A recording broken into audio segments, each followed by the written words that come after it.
You ever been so completely, 100% sure you're right about something, only to find out you've been tricked by the question itself? Well, we're going to kick things off with a classic brain teaser that does exactly that. See if you can spot where it tries to fool you. Go ahead. You can even pause and think about it for a second. This puzzle is, well, it's the perfect way to start our journey today, because it's all about looking at a problem from a totally different angle. Got an answer? Okay, hang on to it. We'll come back to it in just a little bit. So, to untangle puzzles like this one, we are diving into this awesome book from all the way back in 1983. It's like a time capsule of brain teasers that are, just as clever today as they were decades ago. So yeah, let's use this guide from the past to kind of sharpen our minds for the present. It's actually amazing how these old-school puzzles can show us some truly timeless ways to get better at solving problems. Now, don't worry if math isn't your strong suit. The author says it right here in the intro. You don't need to be a math whiz. All you need is a logical mind, a little bit of perseverance, and, get this, the ability to use a microcomputer. So yeah, everyone's on a level playing field here. And just to get us into that puzzle-solving vibe, here's a fun little secret from the publisher's note. The author's name, J.J. Klisa, it's not actually a real name. It's an anagram. It's made from the initials of himself, his wife, and his 2 daughters, all scrambled up.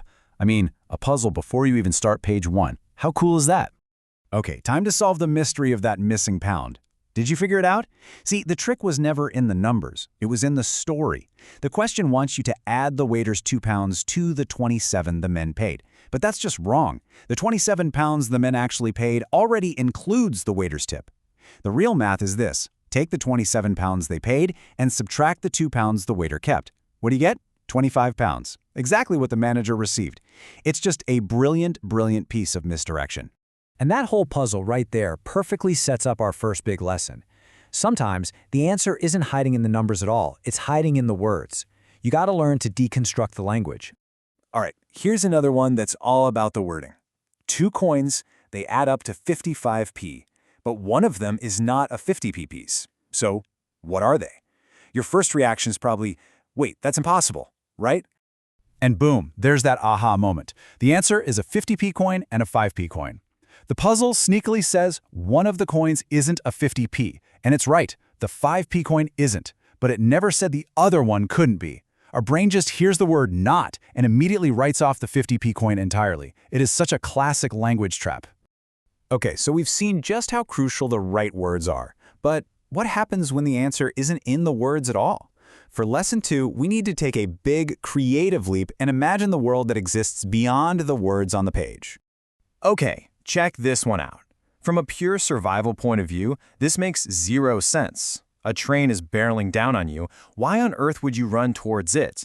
Any logical, straightforward answer just doesn't work. So what piece of the puzzle are we not seeing? This type of puzzle is a perfect, and I mean perfect, example of what we call lateral thinking. It basically means you have to throw out the obvious, direct path and start looking for a creative solution that just completely shatters all your first assumptions. And here it is, that out-of-the-box answer. He was in a railway tunnel. He was actually closer to the entrance of the tunnel than the exit. So his quickest path to safety was to run those 20 yards back out the way he came in, which just happened to be in the direction of the train. So you see, the key was adding a huge piece of context, the tunnel, that the puzzle never mentioned. So we've tackled puzzles of wording and puzzles of pure imagination. Now for our third lesson, we're going to bring it back to basics. Because sometimes the answer isn't a clever trick at all. It's just a matter of applying good, old-fashioned, step-by-step logic. Now this one is a classic, and it is absolutely designed to make your head spin. A brick weighs 7 pounds plus half of its own weight? I mean, where do you even start with that? Well, you start by building a logical framework. So the very first step is to just cut through all that wordy confusion by turning it into simple math.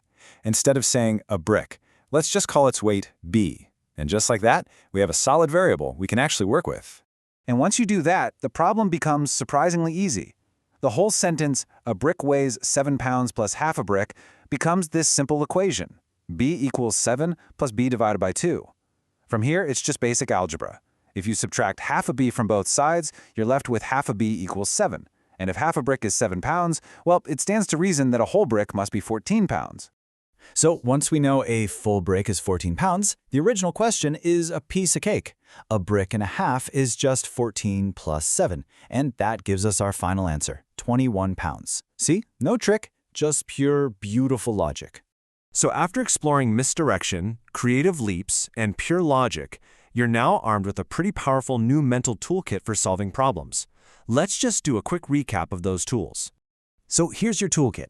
First, deconstruct the language. Pay attention to every single word. Second, question your assumptions. Ask yourself, what context am I missing here? Is there a piece of the puzzle I have to imagine? And finally, trust in pure logic. When a problem seems all twisted up and confusing, just break it down into simple, manageable steps. And to put that new toolkit of yours to the test, we're going to leave you with one final challenge from the book. Think about it. A duck in front of two ducks, a duck behind two ducks, and a duck in the middle. What is the absolute minimum number of ducks you need for that to be true? So, which tool are you going to pull out of your kit for this one? Is it a language trap, a lateral thinking leap, or just pure logic? Apply what you've learned today, give it a shot, and see if you can find that amazing aha moment. Thanks for joining me on this little puzzle workout, and happy puzzling!